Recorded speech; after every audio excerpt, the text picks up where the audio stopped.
OF 109.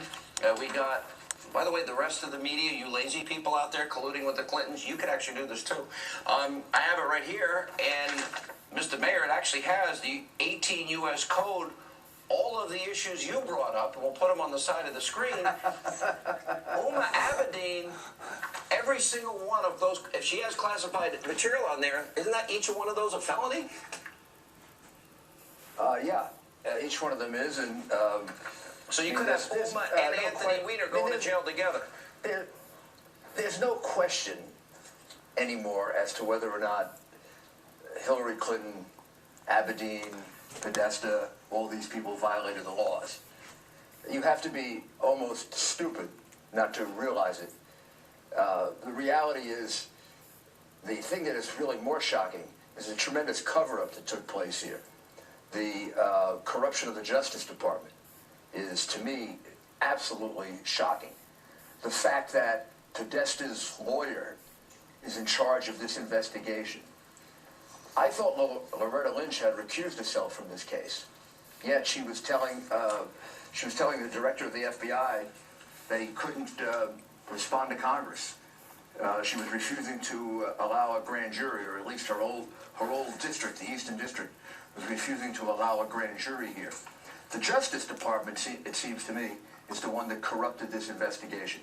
And there's got to be a couple of people there that are also going to be liable eventually when this gets investigated. Clinton, Abedin, the people right around them, Pagliano, I mean, these people are so guilty. As I said, you'd have to be stupid not to realize it. Let me put up the WikiLeaks revelation specific to the Clinton email server, because these are important. I mean, WikiLeaks has done two things that I think are very important. One, they show that we have no cybersecurity. Two, they expose just how corrupt they are here. We're going to have to dump all those emails. Should we hold back subpoenaed emails of the president and the secretary of state? You know, correct me if I'm wrong. You're the former prosecutor. Aren't all those things crimes? Yeah, what it indicates is their first reaction. Their first reaction is to do something criminal. Let's see if we can dump them. Maybe we can't dump all of them. Let's see if we can dump some of them. Like, rather than, we have nothing to lose, and just putting them all out there because we didn't do anything wrong. It indicates, again, that you would really have to be mentally inferior not to figure out that wasn't an option. They ended up deleting them all. Well, they deleted them all, and they 33,000. bleached them. Yeah. They bleached them, which you know, is a pretty sophisticated level of crime. And now she says she wants the emails turned over. Well, Hillary, if you wanted the emails turned over, what'd you bleach them for? Mm-hmm. Let me ask you about this Department of Justice official who notified Congress that the agency would dedicate all necessary resources to the reopened Hillary Clinton investigation. Well, it turns out that John Podesta, again, thank you, WikiLeaks, referred to him as the guy that saved me from jail.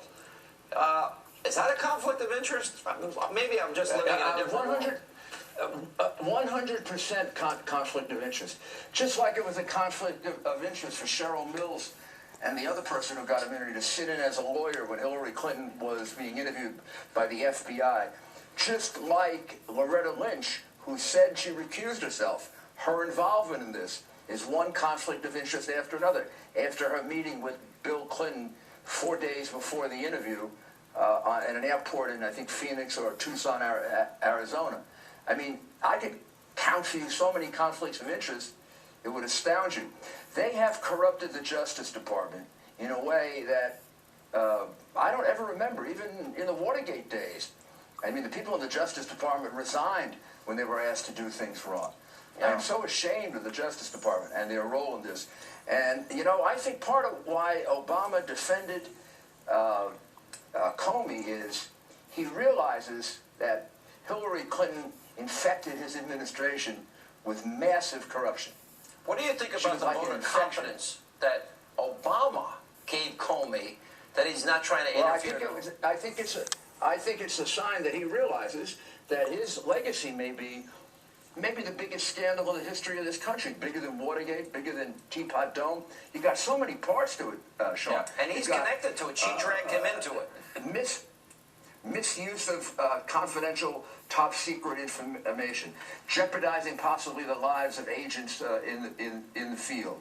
Then you have a multi-million, hundreds of millions of dollar fraud involved with the Clinton Foundation and the State Department. Just the mere fact that Huma Abedin worked for the State Department, the Clinton Foundation, and the Teneo Corporation.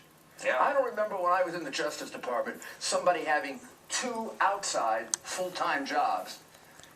One of them a complete conflict. Remember, she signed a document saying she was going to keep the Clinton Foundation separate from the State Department. So what? So why is her top aide working for both? Right. I'm running out of time. Tell me, explain that to me. We're up on a hard break.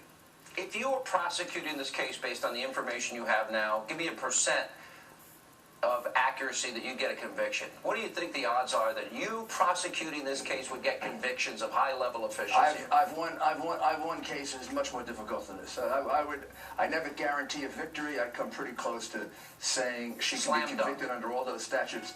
Wow. Yeah, I'd say she could be convicted of all those statutes I gave you a year ago, and now about 4 more. And then I put on top of it a racketeering enterprise, the Clinton Foundation. Wow. Yeah, Clinton Incorporated Racketeering Enterprise. Well, if they had an Italian name, they'd have been prosecuted already. Wow. All right, Mr. Mayor. Thank you so much for being with us. And up next tonight on